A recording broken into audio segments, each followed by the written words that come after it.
आयोजन आम बानीसाही ग्राम पंचायत आनुकूल्य आम मान उत्साहित करने मैंने सीआरपी एवं विद्यालय कार्यरत समस्त शिक्षक शिक्षयित्री बंधु मैंने छात्र छात्री मैंने आम पंचायत आसी विभिन्न कर्मी मैंने उपस्थित समस्त को दिवस ये जो सम्मिलनी ये उत्सव को विद्यालय तरफ आम स्वागत करूँ आग को बढ़ाई कार्यक्रम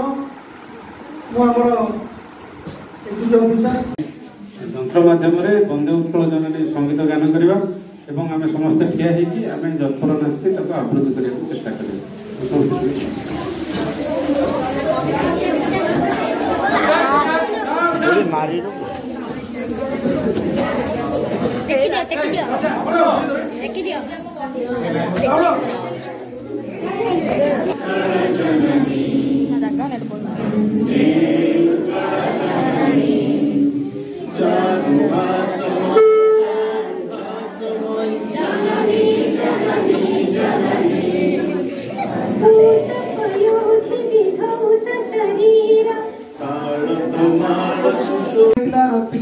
लिखिं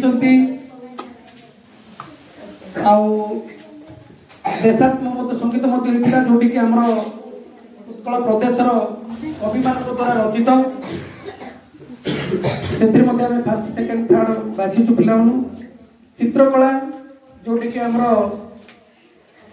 ओडिशार लेखक बा कवि मान फोटोचित्र कि कलाकृति उपरे किसी लेखा किसी चित्र स्पीच रही ओडिया भाषा साहित्य को समृद्ध करने ओडिशार बड़पुत्र मान भूमिका उपरे पिला किसी कहते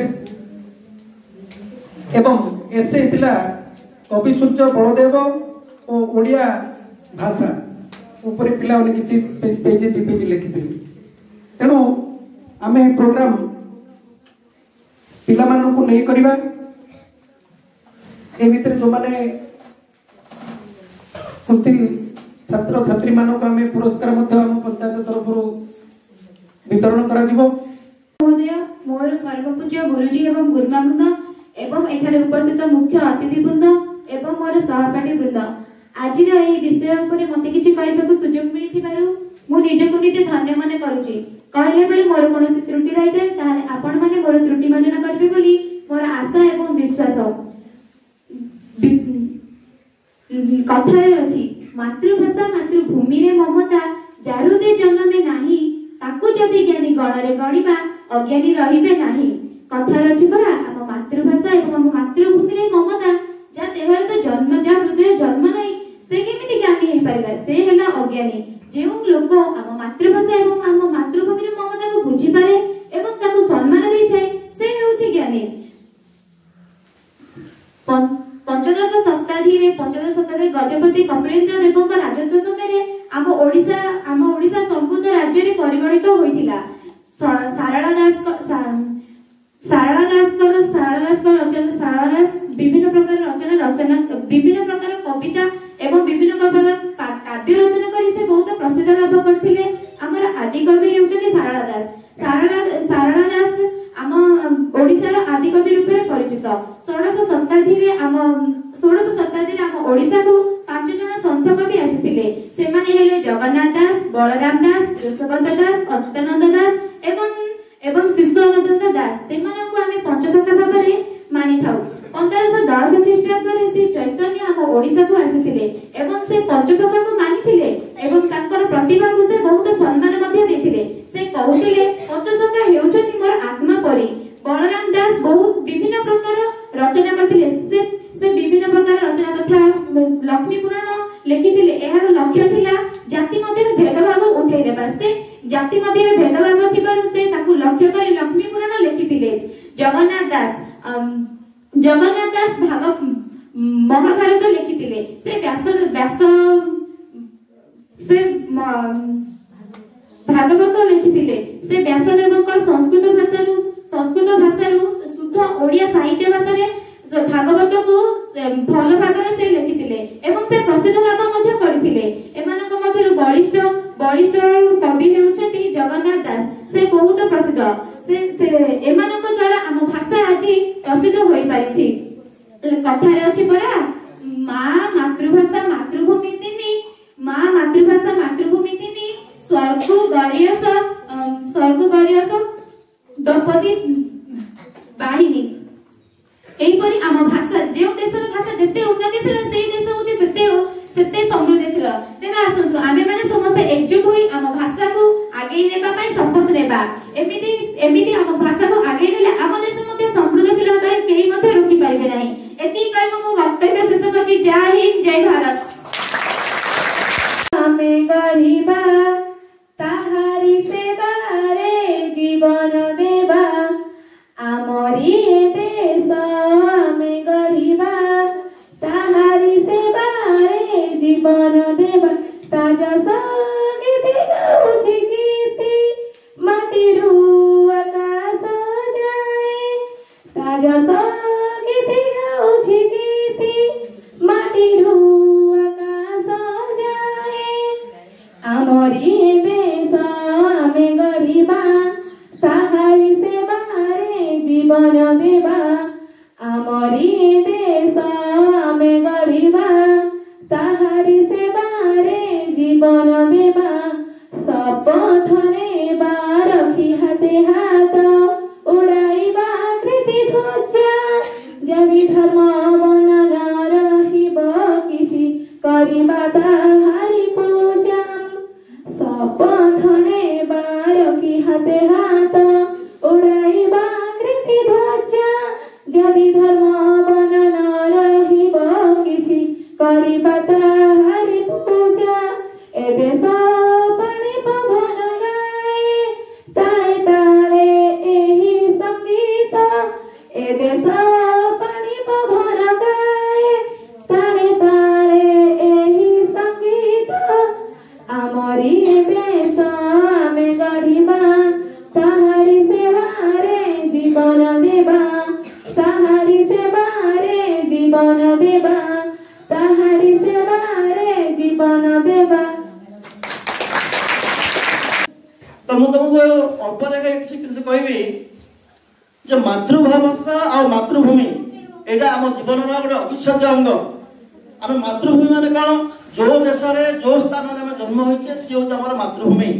मातृभाषा आमे जदि आमे पूरा ये सरल कहबा मातृभाषा माने माँ भाषा, माँ कहूथुबा भाषा।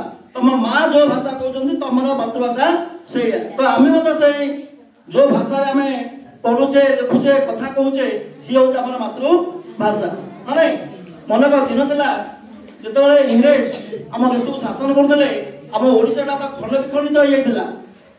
आमर गंजाम रो किछि अंश पड़ितला आंध्रा, सेपटे संबलपुर रो किछि अंश पड़ितला बिहार। तो आमर ओडिया भाषा किछि नथिला, ओडिया रो अस्तित्व किछि नथिला। से समय समस्ते चक्रांत करते ना ओडिया भाषा को लोप करवा, लोप करके तेलुगु भाषा मुख्यतः तेलुगु भाषा प्रचलन करवा। तो से समय जो भाषाविद मैंने आम थे दीदी कहते आम फकीर मोहन सेनापति, मधुसूदन दास, एमानकर बहुत चेष्टा फल ओडिशा गोटे स्वतंत्र प्रदेश गठन है 1936 मसीहा एप्रिल 1 तारिख। तो से दिन गोटे संपूर्ण भाव में गोटे स्वतंत्र ओडिशा प्रतिष्ठित है। आउ से दिन ठारू आमर ओडिया को गोटे आम राजभाषा भाव में ग्रहण कले। तुम देखिथ तुम विभिन्न भाषा विभिन्न भाषण माध्यम मत कही जितेबाला सर्वपल्ली राधाकृष्णन जितेबाला आमर थे कौन शिक्षा मंत्री थे से शुणा पड़े से आम भारतर शिक्षा पद्धति केमी हम ताहा गोटे ड्राफ्टिंग करने दायित्व दिगला। बहुत चेष्टा कलापर बहुत तर्क वितर्क कलापर से गोटे सुंदर मत पोषण करते जे आम प्राथमिक शिक्षा मान कौन ना 1 ରୁ 5 मुख्यतः 1 ରୁ 5 ये जो 1 ରୁ 5 क्लास पर्यंत प्रत्येक पिला को निज मातृभाषा माध्यम शिक्षा देवा उचित। आजिकल आम 1 क्लास इंग्लिश ध्यान दौचे किंतु ना किंतु आमर जो संविधान कहूँ विशिष्ट विशिष्ट भाषाविद कहते जे प्रथम ରୁ 5ମ पर्यंत आटलिस्ट पिला माने निजर मातृभाषा शिक्षा लाभ पाइबे पाइबा दरकार।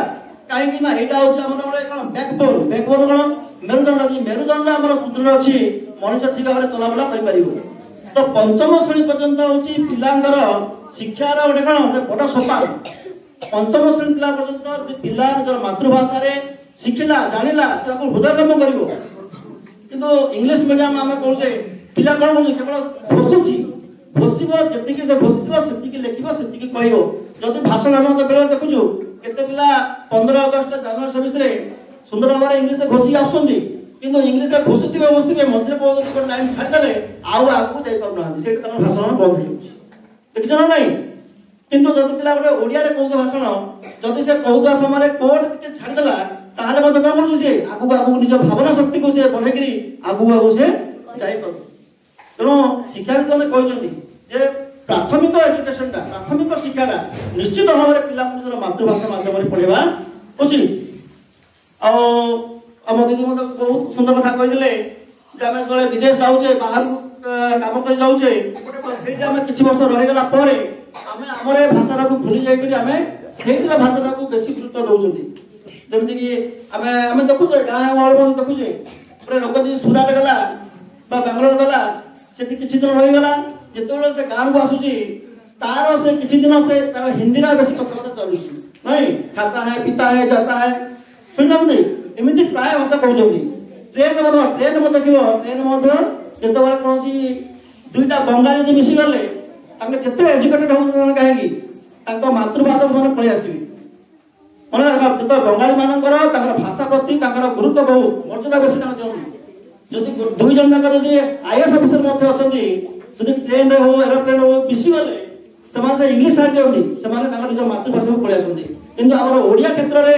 यहाँ व्यतिक्रम देखा जदि दुईटा ओडिया बसती कई क्या परिचय दौना आम हूँ ओडिया कहीं कहीं बहुत लज्जित अनुभव करें लज्जा कौन अच्छी बर्तमान ओडिया भाषा बहुत कौन क्षिप्र गति में विकसित भाव जाऊँगी आम देखा आम देशर राष्ट्रपति से कौन ओडिया नहीं देश राष्ट्रपति किए ओडिया शिक्षा मंत्री किए जड़े ओडिया केन्द्र आमर रेलवे मिनिस्टर किए जड़े ओडिया तो ओडिया देशर सर्वेसर्वा पदर उच्चासीन होती तेणु आम के निजक ओडिया गर्व करवा सब के कुंठित हवानी आम भाषा को अन्य कौटी आम छोट नजर देखा तो सरकार योजना बहुत बढ़िया योजना यही जो विश्व सम्मेलन आयोजन कर निज गर्व न करवा आम हूँ ओडिया आम भाषा को आम सब टेक रखा चेष्टा करवा जाओ आ समय बहुत कम है पुणी आम सार अच्छे किसी कहे तो ये कही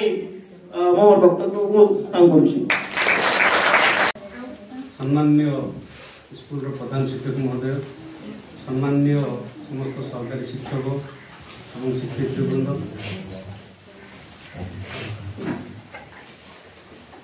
पंचायत जीआरएस चंदन बाबू एमबीके सीआरपी अंगनवाड़ी पंचायत पंचायत युव समाजसेवी नीलकांत बाबू श्रद्धेय छात्र छात्री बंधुगण समस्त को ग्राम पंचायत तरफ पुणी थे स्वागत करें ओडिया आम भाषा ओडिया भारी बढ़िया आपण मैंने जानी माननीय मुख्यमंत्री श्रीजुक्त नवीन पट्टनायक दृढ़ नेतृत्व इच्छा शक्ति ओडिया भाषा को समृद्ध करने एवं ओडिया भाषार विकास करने संरक्षण करने ये कार्यक्रम आयोजन कर कार्यक्रम कर मुख्य उद्देश्य हूँ जे आमर जो मातृभाषा ओडिया अपक्ष मुहर रक्षा कर जो ओडिया विश्व ओडिया भाषा सम्मेलन कर उद्देश्य है जे प्रति अनुष्ठान प्रति कर्मक्षेत्र प्रति जगह ओडिया भाषा प्रति आदर सम्मान बढ़ाई गोटे प्रयास करवा एवं ए भाषा को संरक्षण प्रदान करवा भाषा कौन मैडम जमी आप कहले भाषा हूँ गोटे व्यक्ति अन्य व्यक्ति आगे निजर भाव प्रदान कर गोटे माध्यम से भाषा ओडिया भाषा हो पाए इंग्रेजी हो पाए अन्य जेकोसी भाषा भी हो पाए ଆପଣମାନେ ଲକ୍ଷ୍ୟ କରିଥିବେ ବିଭିନ୍ନ ପ୍ରକାର ସଂକେତ ଦେଇକି ବିଭିନ୍ନ ପ୍ରକାର ଆକୃତି ବିକୃତି କରିକିରି ସେମାନେ ମଧ୍ୟ ତାଙ୍କ ଭାଷାର ପରିପ୍ରକାର ବା ଭାବର ଆଦାନ ପରିପ୍ରକାଶ କରିପାରୁଛନ୍ତି। ବର୍ତ୍ତମାନ ଆପଣମାନେ ଦେଖିଥିବେ ରିସେଣ୍ଟଲି ଆମର ଖବରକାଗଜରେ କିଛି ଦିନ ତଳେ ବାହାରିଥିଲା ଜାପାନର ଜଣେ ବୈଜ୍ଞାନିକ ସେ ପ୍ରାୟ 30 ବର୍ଷ କାଳ ଅଧ୍ୟୟନ କରିକିରି ସେ ଏବେ ପ୍ରମାଣିତ କରିଛନ୍ତି ଯେ ଆମ ଉଦ୍ଭିଦମାନେ ମଧ୍ୟ ଭାଷାର ବ୍ୟବହାର କରନ୍ତି ବା ଭାବର ଆଦାନ ପ୍ରଦାନ କରନ୍ତି। ସମୁଦ୍ର ଗର୍ଭରେ ଥିବା ଗୋଟେ ନିର୍ଦ୍ଦିଷ୍ଟ ପ୍ରଜାତିର ବୃକ୍ଷକୁ ନେଇକିରି ଉଦ୍ଭିଦକୁ ନେଇକିରି ସେ 30 ବର୍ଷ ପର୍ଯ୍ୟନ୍ତ ରିସର୍ଚ୍ଚ କରିକି ତାର ବର୍ତ୍ତମାନ ସେ ଗୋଟେ ନିର୍ଦ୍ଦିଷ୍ଟ ମେସିନ୍ ଡେଭଲପ୍ କରିଛନ୍ତି। ସେଥିରେ ସେ ରେକର୍ଡ କରିଛନ୍ତି ଯେ ଉଦ୍ଭିଦମାନେ କେମିତି କଥା ହୁଅନ୍ତି, ତାକୁ ଆହୁରି ଡେଭଲପ୍ କରିବାର ଅଛି ସେ ସେଇଥିରେ ଲାଗିଛନ୍ତି। ତା ଅର୍ଥ ଆମେ ବୁଝିଲେ ଯେ ସମସ୍ତଙ୍କର ଭାବ ପ୍ରକାଶ କରିବାର ଗୋଟେ ମାଧ୍ୟମ ଅଛି ଆଉ ସେ ମାଧ୍ୟମଟା ସ୍ଥାନଠୁ ସ୍ଥାନ ଦେଶଠୁ ଦେଶ ଅଲଗା ଅଲଗା ହେଇପାରେ। ଯେମିତି ଆମେ ଓଡ଼ିଆ କହୁଛୁ, କିଏ ବଙ୍ଗାଳୀ କହୁଛି, କିଏ ହିନ୍ଦୀ କହୁଛି, କେଉଁ ଭାଷାରେ କିଏ ଦୂରରେ ତେଲୁଗୁ କହୁଛି। ବିଭିନ୍ନ ଅଞ୍ଚଳରେ ବିଭିନ୍ନ ପ୍ରକାର ଭାଷାର ପ୍ରସାର ପ୍ରଚାର ଅଛି। ତ ଆମେ ଓଡ଼ିଆ ଭାଷା ସମ୍ମିଳନୀ କରିବାର ଉଦ୍ଦେଶ୍ୟ କ'ଣ? ଓଡ଼ିଆ ଭାଷା ସମ୍ମିଳନୀ କରିବାର ଉଦ୍ଦେଶ୍ୟ ହେଉଛି ଆମର ଯେଉଁ ମାତୃଭାଷା, ଆମର ଓଡ଼ିଆ ଭାଷାଭାଷୀ ଅଞ୍ଚଳରେ ଯେଉଁ ଭାଷାକୁ ଆମେ ପ୍ରୟୋଗ କରୁଛେ ତାହା କାଳକ୍ରମେ ସଂକୁଚିତ ହେଇ ଆସୁଛି ବା ଅପମିଶ୍ରିତ ହେଇ ଯାଉଛି। ଆପଣମାନେ ଭଲ ଭାବେ ଲକ୍ଷ୍ୟ କରି ଜାଣିପାରିବେ ଯେ ଆମେ ଆଜିକାଲି ଯେଉଁ ଓଡ଼ିଆ ଭାଷାରେ ବି କଥାଭାଷା ହେଉଛେ ଅଧିକାଂଶ ଶବ୍ଦ ସେଇ ଭାଷାରେ ଅନ୍ୟ ଭାଷାରୁ ଉଦ୍ଧୃତ ହେଇକି ମିଶି ଯାଉଛି। ସେଥିରେ କିଛି ଶବ୍ଦ ହିନ୍ଦୀରୁ ଆସୁଛି ତ କିଛି ଶବ୍ଦ ଇଂରାଜୀରୁ ଆସୁଛି, କିଛି ଶବ୍ଦ ତେଲୁଗୁରୁ ଆସୁଛି ତ କିଛି ଶବ୍ଦ ବଙ୍ଗାଳୀରୁ ଆସୁଛି। ଆମେ ସମ୍ପୂର୍ଣ୍ଣ ଶୁଦ୍ଧ ଓଡ଼ିଆ ବାକ୍ୟଟିଏ କହିବା ଭାରି କଷ୍ଟକର ହେଇପଡ଼ୁଛି ଏଇଥିପାଇଁ ଯେ ସାର୍ ଯେମିତି କହୁଥିଲେ ଆମେ ଓଡ଼ିଆ ବୋଲି ନିଜକୁ ପରିଚୟ ଦେବା ପାଇଁ ବା ଓଡ଼ିଆରେ କଥା କହିବା ପାଇଁ ଆମେ ନିଜକୁ ସଂକୋଚ ଲାଗୁଛି। ଆମେ ସଂକୋଚ ବୋଧଟା ଆମର ଯାଇନି ବା ବଢ଼ି ବଢ଼ି ଯାଉଛି। ଯଦି ଆମେ ଅନ୍ୟ କୌଣସି ଭାଷାରେ ଇଂରାଜୀରେ କିଛି ଦୁଇ ପଦ କହିପାରିଲେ କେଉଁଠି ଆମକୁ ଗୋଟେ ଟିକେ ବଡ଼ ଲୋକ ଭଳିଆ ଲାଗୁଛି। ସେଇ ହୀନମନ୍ୟତାରୁ ଯେଉଁ ସୃଷ୍ଟ ପରିସ୍ଥିତି ଆମ ଓଡ଼ିଆ ଭାଷାକୁ ବିକୃତ କରିଦେବାର ସମ୍ଭାବନା ସୃଷ୍ଟି କଲାଣି ଏବଂ ସମୟ ଆସିବ ଯଦି ଏ ବିଷୟରେ ନିଶ୍ଚିତ ଭାବେ ଏଇଭଳି ପଦକ୍ଷେପ ନ ନିଆଯିବ ତାହେଲେ ଏ ଭାଷା କୋଉଦିନ ପଙ୍ଗୁ ବି ହେଇଯାଇପାରେ। ସେଇଥିପାଇଁ ମାନ୍ୟବର ମୁଖ୍ୟମନ୍ତ୍ରୀ ପ୍ରୟାସ କରିଛନ୍ତି ଯେ ଭାଷାକୁ କେମିତି ସଂରକ୍ଷଣ ଦିଆଯିବ। ଆମେ ଅନ୍ୟ ଭାଷାର ବିରୋଧୀ ନୁହଁ, ଅନ୍ୟ ଭାଷା ଡେଭଲପ୍ ହଉ, ଉନ୍ନତି କରୁ। ଇଂରାଜୀ ପିଲା ଶିଖନ୍ତୁ, ହିନ୍ଦୀ ଶିଖନ୍ତୁ, ତେଲୁଗୁ ଜାଣନ୍ତୁ, ବଙ୍ଗାଳୀ ଜାଣନ୍ତୁ, କିଛି